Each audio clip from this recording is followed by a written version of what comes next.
So you see this concept of doing it for the art. Like, you know, that whole thing of I had to break my heart for my art. I knew that it would make a compelling story. So I had to put myself in this situation so that I could get a great song at the other end of it. I have concerns and qualms with that. I think Adele is someone that talks about that a lot in her work. And you know what? Fair plays to Adele because she's making multi-millions off of putting herself in them situations. But do I endorse that? No. The reason I take issue with this whole idea of doing it for your art, doing it for the plot, doing it so you have a strong story to tell is why do men deserve to access you despite not being equipped, and you tell yourself that you're benefiting because you're getting artistic inspiration out of this loser?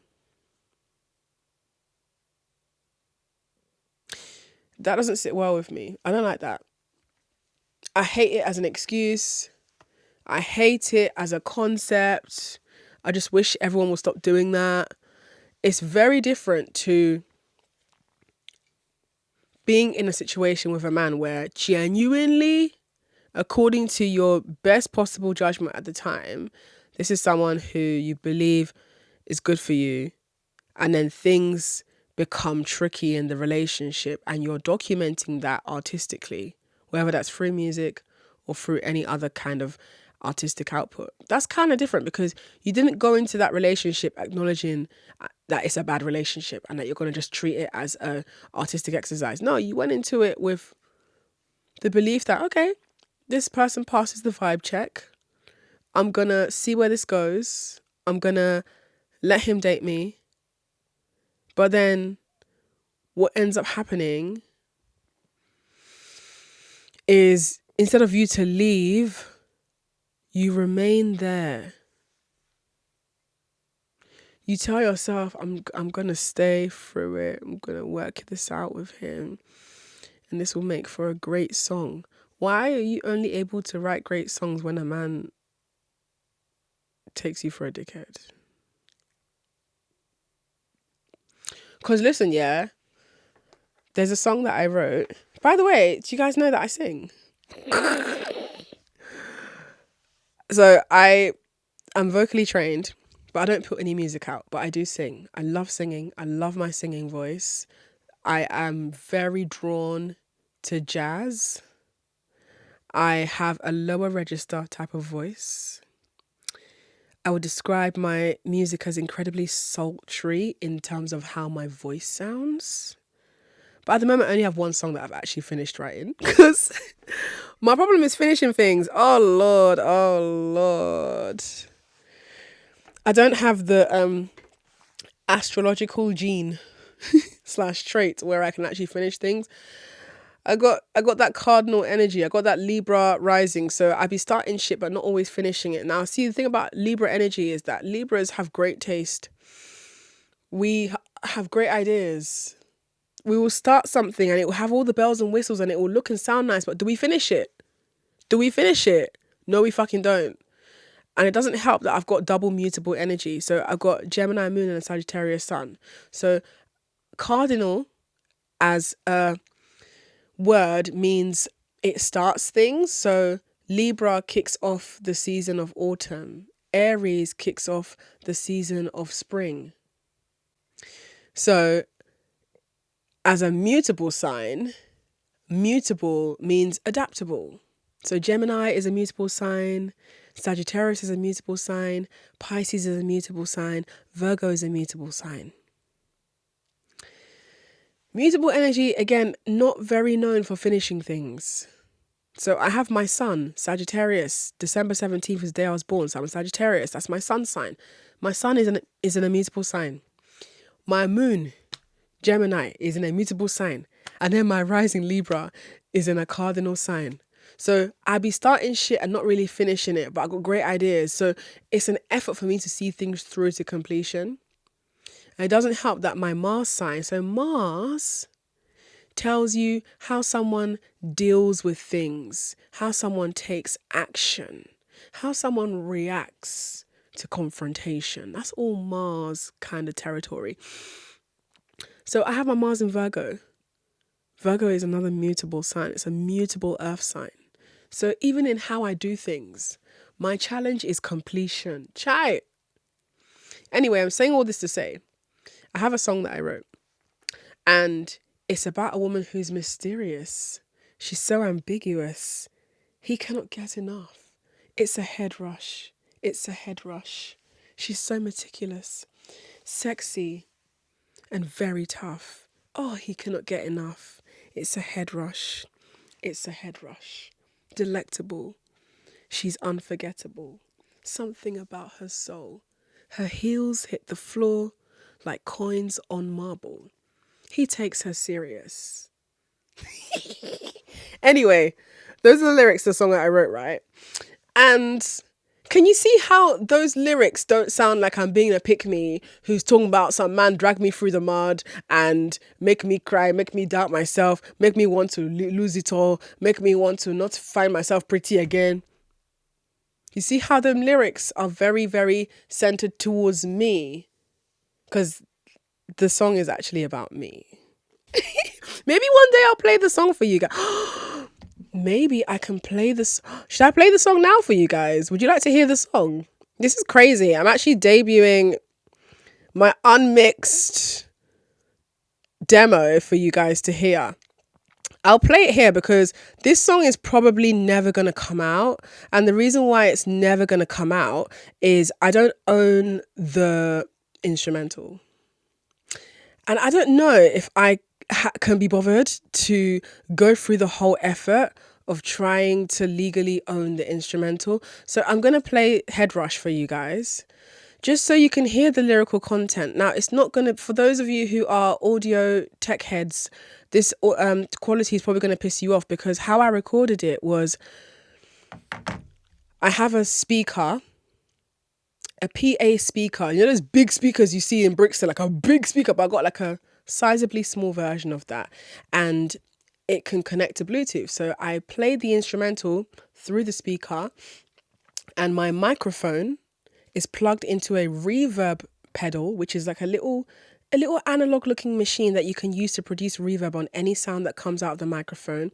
And then that reverb pedal is plugged into that same speaker. So the instrumental was playing and my voice is also able to be heard through the speaker at the same time. And I used my phone to record the sound that's coming out of the speaker collectively, just to give you some context as to why this might not sound as crisp quality as you expect. Anyway, before we go any further into talking about why you should not be allowing bad relationships with men to become an excuse as a crutch for you to make creative material, let's listen to Head Rush by me.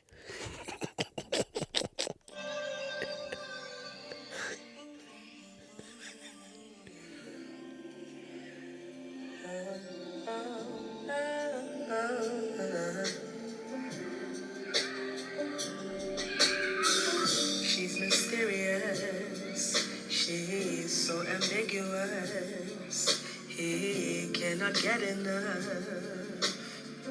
It's a head rush, it's a head rush, she's so meticulous, sexy and very tough, he cannot get enough. It's a head rush, it's a head rush, delectable. She's unforgettable. Something about her soul. Her heels hit the floor like coins on marbles. He takes her serious. He knows it's hard for her to trust someone who don't even know how to find her flaws. She's mysterious. She's so ambiguous. He cannot get enough. It's a head rush. It's a head rush. She's so meticulous, sexy and very tough. He cannot get enough. It's a head a head rush. It's the way her hair falls by her face, the way she walks with grace. He loves the way she protects all the energy in her space. No man could ever get in her way. Obsession, he's rushing to be near her. Obsession with the passion, he's longing to just catch her. Who knows what could happen? He just needs to impress her. Will he be her exception? Will he make her selection? Will he earn her affection? Oh, I guess we'll never know. I guess that's how it goes. Oh, oh, oh, oh, oh. She's mysterious. Oh, oh, so meticulous. Oh, oh, so ambiguous. It's a head rush. It's a head rush.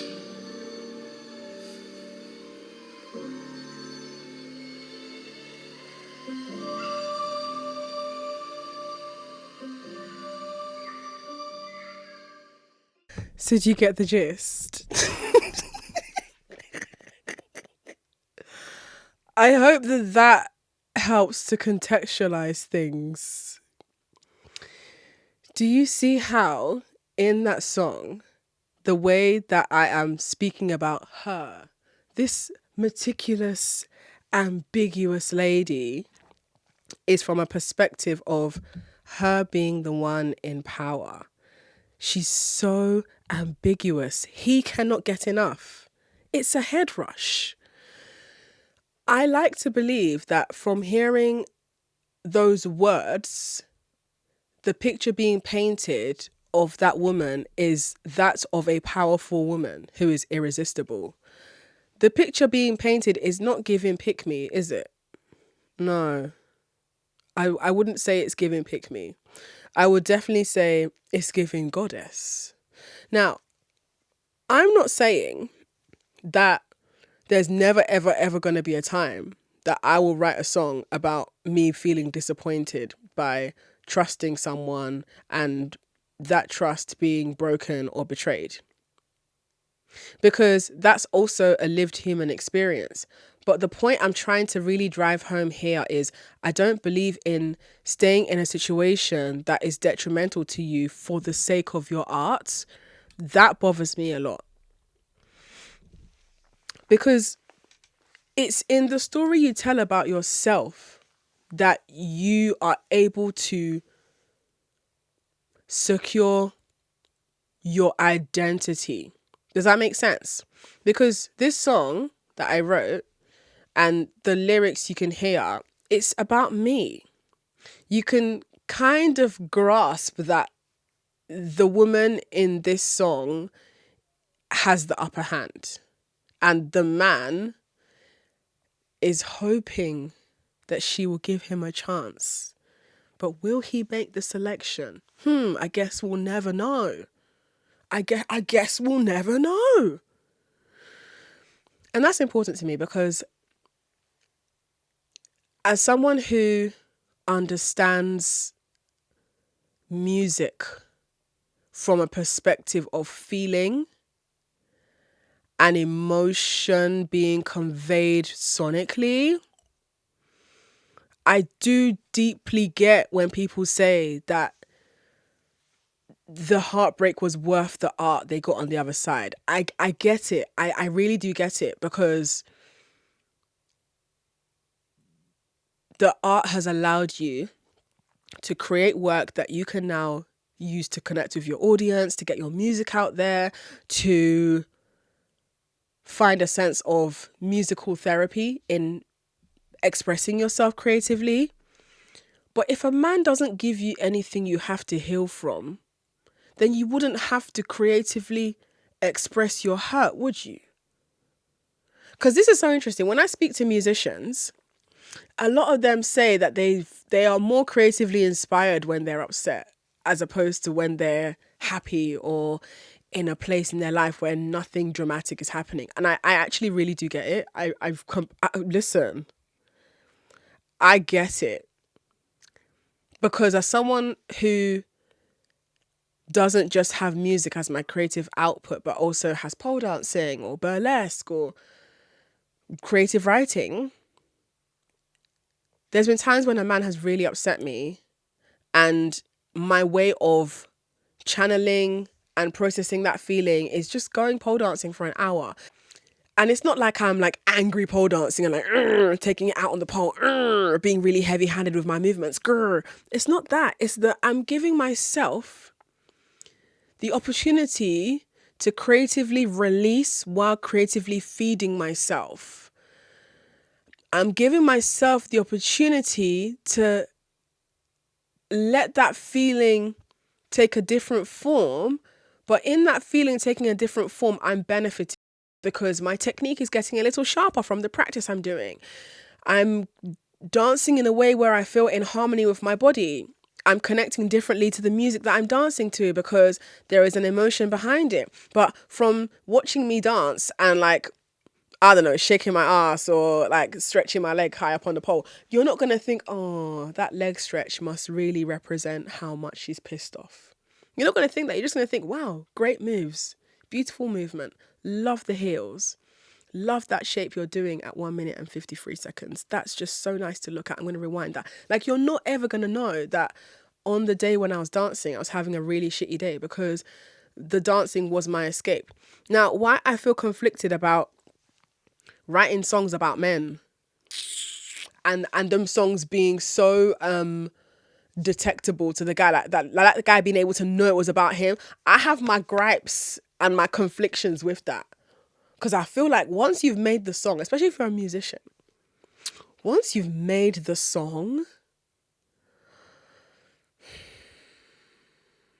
and it's out there, he now has forever got something that he can like, his ego is forever going to have something that he can hold on to and say, see, that song's about me. Even if you've moved past it now, like at the time when you wrote the song, you were deep, fresh, thick in the emotion. But by the time you've done all the paperwork for the song and you've agreed on a period to release the song with your team and the song is finally out, who knows, it might have been 2 years since you wrote it. 2 years have passed, you're over this guy. But he knows it's about him. I don't like that. That's the bit that gives me the ick. And I guess as someone who is not yet actively known as a musician, I'm not actively putting out any music at the time I'm telling you guys this. I get to just enjoy being a musician for myself. The idea of a man knowing a song is about him gives me very, very big ick. Gives me very, very strong problems. And I'm not being judgmental towards people who do write songs about men and those men knows about them. What I'm saying is, I don't like the idea of giving a man too much power. Like, if I am going to write a song about a guy who's hurt me, and you know who's good at doing this? Thames. Thames does this really well. There's a song that Thames has called Boy Oh Boy, and it's on her debut album Born in the Wild. And Boy Oh Boy is, I mean, the lyrics are, you're a pain in my brain, I might stay up a little longer. You're killing me, boy.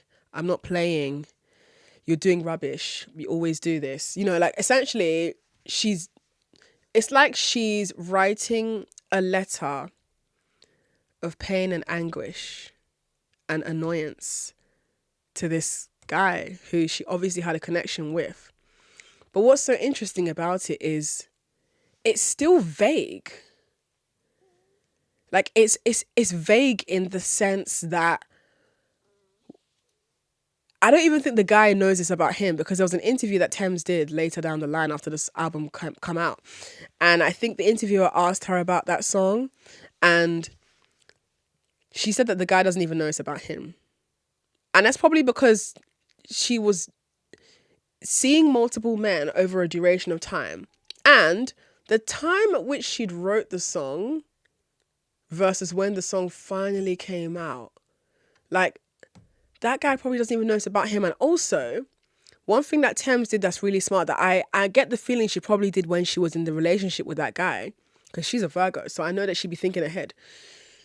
She probably contained her emotions and gave that man little to nothing in terms of like an outburst or an emotional reaction or like a something for him to hold on to say, aha, I hurt her.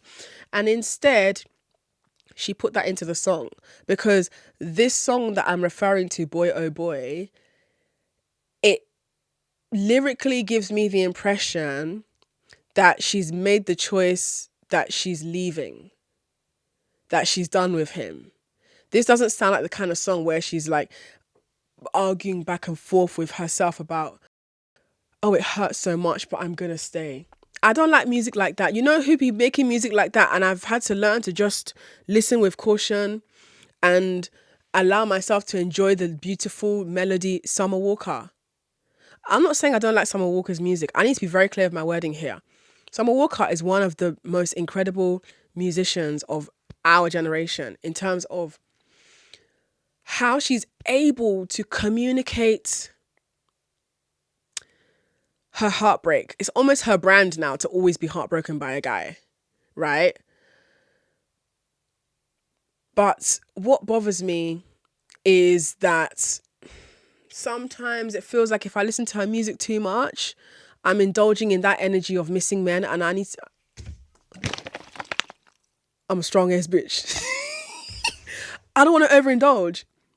Or like even old Mariah Carey music. See that song, yeah? And the lyrics are, I'd give my all to have this once again with you. There's something she's singing, but it's like, she's basically saying, I'd give it all. I'd give it all to just be with you again, sir, please. Like that, whoa, that's whoa. Now that's flying way too close to the pick me son. With all due respect to Mariah Carey, listen, this is not a criticism towards Mariah Carey, because best believe, I'm sure Mariah and a couple other people wrote that song. So look, what I'm trying to say is, speaking purely based off of lyrical content and how this affects our minds, whether we are creating the music or listening to the music, let's be conscious of the stories we tell about ourselves and our emotions. Because as artists, this is where we have the ability to create the world we probably wanted to see in the relationship. So if you're a musician and you're listening to this and you're feeling a little conflicted by my opinion because it comes across like I'm saying that you should never write about your genuine heartbreak, that's not it. What I'm trying to get at here, and using Thames as an example, is it's not the heartbreak, it's the story you tell about the heartbreak, right? Because Thames has expressed in that song, you're a pain in my brain. I might stay up a little longer. Meaning, see when a man has you up at night thinking, you're like, for fuck's sake, man, like this shit has just got me ruminating. Like I can't even sleep. Like I'm just rattled. You're actually a pain in my brain. You're fucking killing me at this point. Like what the hell? That's the essence of Thames's lyrics in Boy Oh Boy. And yet, at the same time, it's not a song where I feel sorry for her. It's a song where I feel like when I listen to that song, I connect to it. I've been there, sis. Thank you for musically articulating that feeling. I hear it. Thank you for that. Because now, anytime I'm in a situation where I have made the executive choice to cut a man off, yeah, I've been cold with him. I've not given him any emotional outbursts. I've kept it light and ambiguous, but he knows he's not hearing from me again. Then I'll go and play Boy Oh Boy by Thames and actually feel my feelings, because I believe in doing both. Because there's a time and a place for certain emotions, right? There is a time and a place for you just fully letting yourself cry and ruminate and talk to yourself like, damn, did I really let that happen? Does he think I'm a fucking dickhead, bruv? What? I'm going to draft a paragraph that I'm never going to send him just so that I can line my feelings up in a row and identify what is actually pissing me off. That's part of the process, and I will always recommend that as part of your process. But remember, not every part of your process needs an audience. When you're a smart woman, you still allow yourself to be human, but you create certain spaces for certain versions of yourself. Because that same you who is crashing out and like, I can't believe it. Oh my God, this guy had me. Like, I'm gonna fucking cry. I'm so angry. I'm so upset. I feel blindsided. I feel betrayed. I should have never trusted him. I kind of saw it coming, but I'm angry at myself. I'm gonna cry. I'm just gonna isolate myself for a bit. That's your process. Honor your process. Be authentic to your process. If that's you, innit? Because sometimes that's really me, girl. But on the outside, this man is not seeing or hearing Pim. You won't even get it in a song. You will not get it in a song. No, actually, I'm not giving you that. Because if at all I am going to put it in a song, yeah, I will still communicate my emotion in a song. But like, as an artist, this is where I get to have the full control. I get to decide how I convey that emotion. Because in my decision of how I convey that emotion, I am also reminding myself that I have the power to decide how I feel about this. Yes, it hurt, but how will I tell this story? Because let's say the situation is I was dating this guy for 3 years and we was almost going to get married and I was really, really loyal to him. And then I found out that he cheated and I had to leave. And the way that he handled it was really hurtful. And I'm just carrying all this pain and anger and I feel betrayed. How will I put that into a song? Like, how will I communicate that musically? What is the message I'm going to put in the song? Okay, the message will be, I feel betrayed. I feel angry. I can't believe I allowed that to happen to me. Can't believe I trusted this person. What I'm not going to put in the song is, I cried bare times. I'm not putting that in the song. Sorry, you're not catching me dead or alive doing that. I'm not going to let you, even whether it's through song, through message, through anything, through real life, you're not seeing me crying. You're not going to hear it. Not in a song, not in a voice note, not in nothing. The song will still encapsulate my emotion because the song will be part of my process of moving forward. But as an artist, you have the power to rewrite your story while still honoring your feelings. And you can be as abstract as you want to be. You can be as abstract as you fucking want to be. So you can still narrate exactly what happened, but you're telling the story from third person. Do you get what I mean? The reason I'm saying all this is because you can't always control what happens to you, especially when you've done everything by the book. You know, you used your better judgment, you were discerning, and this man still did what men do. But you get to decide how you tell your story, especially if you're a musician. And this is why I'm saying I'm very against the idea of staying in horrible relationships with men and telling yourself it's for your art. Stop doing that. Because that only creates a cycle of you staying through more damaging things because at least you're getting a creative payoff. I don't care if that ends up being your biggest song. Yeah. I don't know. I don't know if it's worth you looking like a mumu for a man, but at least you got 1 million streams. I don't know, girl. Especially when we know the music business don't even pay that well anyway. So is it really worth all that? I don't think it's worth all that, you know. I don't. I really don't. I feel like if organically how it happens to be is that, yeah, when you entered this relationship, your better judgment was at the forefront of your brain. And for the better part of the relationship, yeah, this guy did what he needed to do. And then he betrayed you and you write a song about it.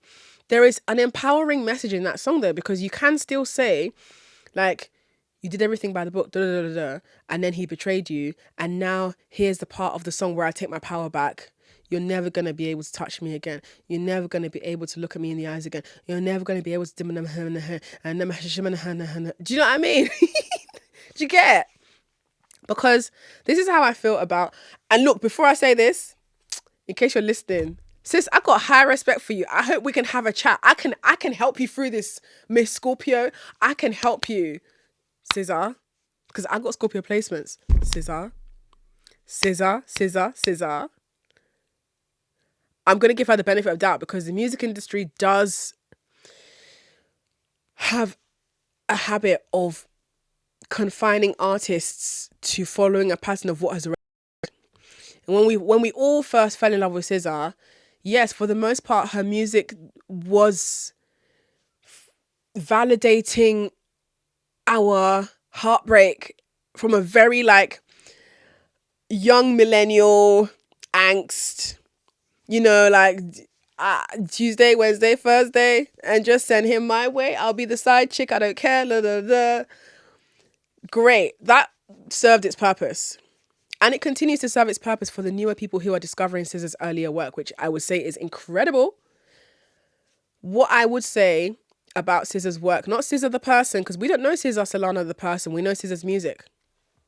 What I'll say about the music is that when I listen to some of the music, I feel like I'm listening with cautious ears, because if you're not someone who interrogates your own mental space, listening to a lot of SZA's music can sometimes create this headspace where you feel victimized by things not working out with men. And this is not criticism towards SZA. This is not criticism towards SZA, because SZA has also written many songs where that's not the story. She's written many songs for other people too, I imagine. She's a versatile artist. What I am saying is that her songs that have gone on to be the most popular, and what her label has encouraged her to make more of, is the kind of music where like the woman ends up kind of like looking like not the loser, but like you kind of end up with that whole like woe is kind of me a bit, like, oh, why won't you pick me? You tell me that I look cute, you tell me that my booty looks cute, but are you sure? You lying. I'm gonna get a bigger booty. You're lying. Like, it's like insecure baddie in progress music. And I'm not knocking that, because some people need that music. Some people need that for their process. And at one point in SZA's life, I'm sure that was part of her process of finding her confidence too. What I am saying is that where you have control and power over your narrative, really, really take that control and power. Think about the story you tell about yourself, whether it's through music, whether it's through recounting events, whether it's through how you talk to yourself about what this guy has done to you.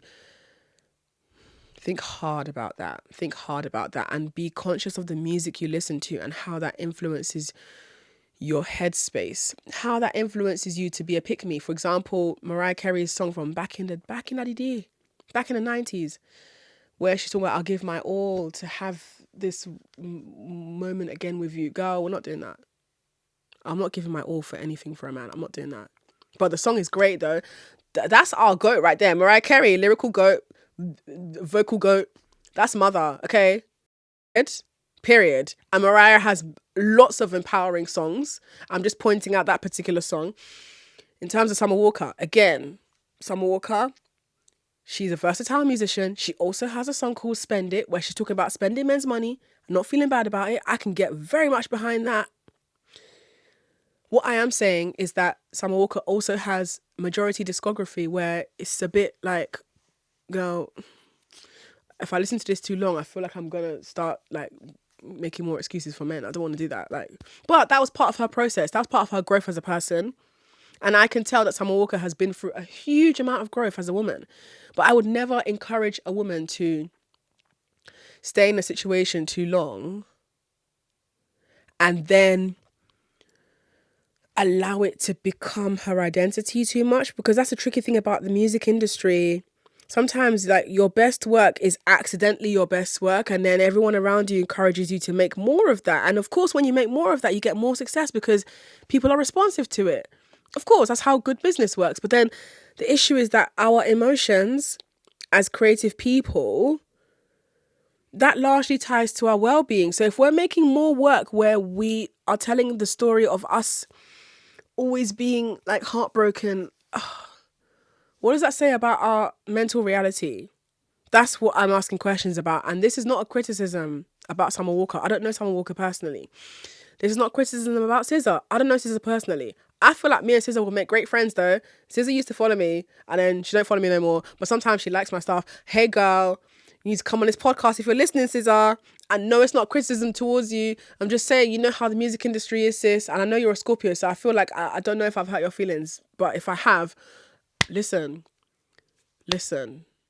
I'm one of the girls. You spend just 24 hours with me and I promise I'll change your mind. I'll change your life, girl. But what I'm saying is, for those of us who are not established musicians, who don't have to follow a framework of us putting out a song and it accidentally did well and now we have to live in that narrative because that's what works. Be conscious of your narrative. Be conscious of how the lyrics you're writing or how the art you're making further emphasizes and reinforces this story about yourself. That's all I'm inviting you to do. I'm not judging you as a creative person. We still do benefit from music that allows us to just sit in our feelings. Sometimes you do need to put on some Summer Walker from 2018 and lament. Thank you to Summer Walker for giving us music we can lament to. What I am saying is, don't stay in that place too long. What I'm saying is, don't let a man stay in your life too long and tell yourself that this is for your art. Don't be doing that. I think you deserve better than being a musician who can only make music that moves you when you're being treated like a loser. That's worrying. I would interrogate that further. That's all I'm saying. And I'm not saying that I'm above making music where I'm venting. What I am saying is that if you're going to catch me venting, I'm going to do it in a way that's artistic and abstract. Abstract enough for that man to not know it's about him. And I think as well, ultimately, music allows us to connect with people. Art allows us to connect with people, but art also allows us to connect with ourselves. So be conscious of the connection you're fostering with yourself. What story are you telling yourself about how you're recovering from this heartbreak? Are you the victor in this story? Are you telling a story of, I have been shattered to pieces by betrayal, and here is how I'm putting myself back together? Are you telling a story of, the world is such an annoying place. Men are fucking annoying. Here's how they betray you. Anyway, I'm a bad bitch and you can't touch me. Like, you can still encapsulate the same emotion, but it's just be conscious of how you tell the story. That's all I'm saying. That's all I'm saying. That's all I'm saying. Because I don't want to be hearing these excuses about gorgeous, smart, beautiful women staying with shitty men because it helps them with their art. It helps them to write great heartbreak songs. Please,